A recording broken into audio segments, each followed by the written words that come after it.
pilares da doutrina espírita são a existência de Deus, a reencarnação ou as várias existências, as variedades de mundos habitados, intercomunicação entre os dois planos da vida e o código de moral do Evangelho do Cristo.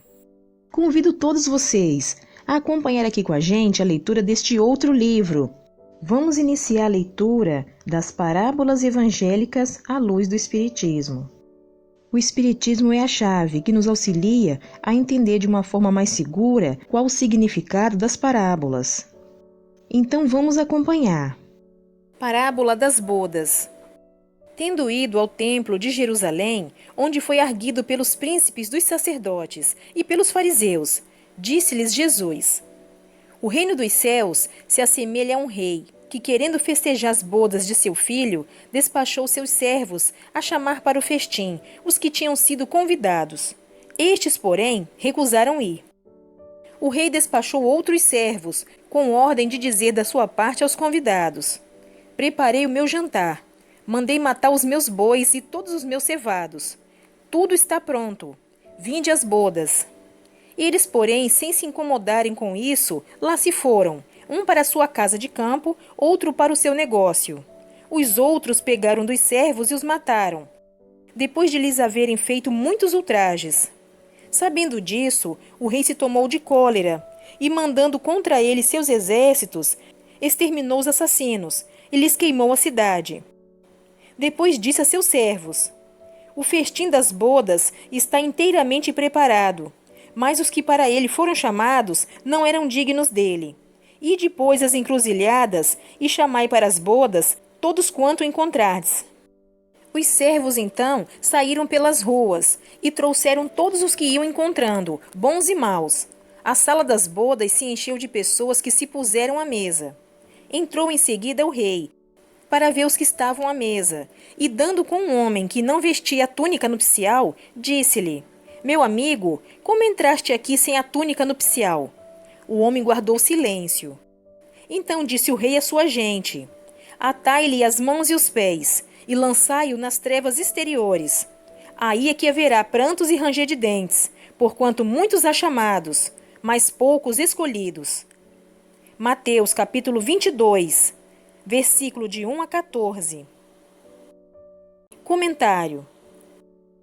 Parábolas, como sabemos, são narrações alegóricas, encerrando doutrina moral.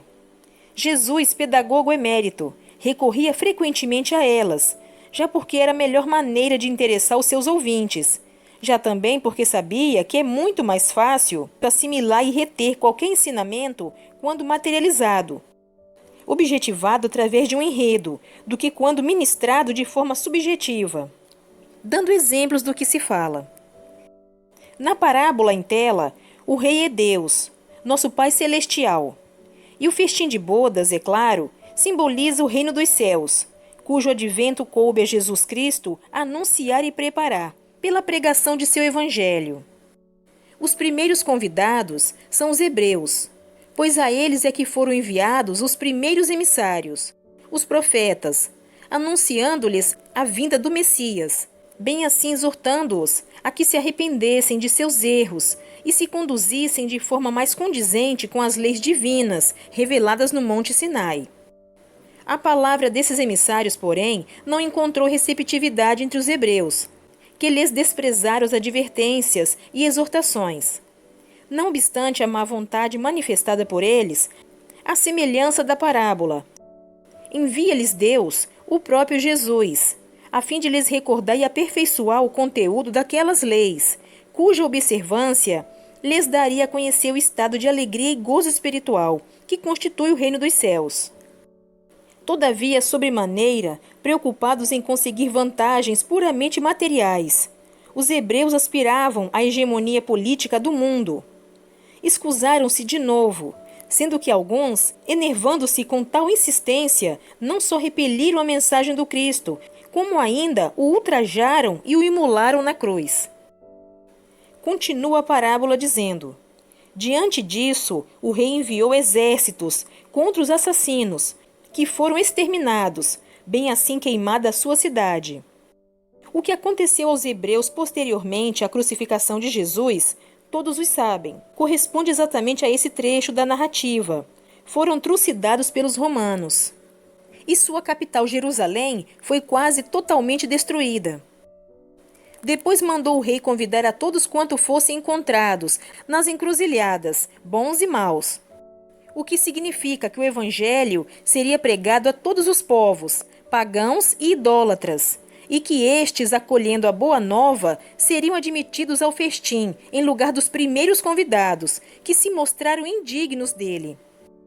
Não basta, porém, ser convidado, quer dizer, não é suficiente dizer-se membro desta ou daquela igreja para tomar parte no banquete celestial. Faz-se necessário, como condição expressa e indispensável, estar-se revestido da túnica nupcial, isto é, possuir aquela pureza, mansuetude e bondade que caracterizam os verdadeiros cristãos. Os hipócritas, os que se comprazem na indecência, os belicosos, os amantes da guerra, os que defraudam e sacrificam seus semelhantes, os que vivem exclusivamente para si, indiferentes às dores e às aflições do próximo. Estes, embora convidados a participar das bodas, serão encontrados sem as vestes adequadas, e pois não poderão permanecer entre os demais, sendo lançados fora. Eis porque disse Jesus: chamados haverá muitos, poucos, no entanto, serão os escolhidos. Obrigada pela sua companhia. Fique com Deus e até o próximo vídeo.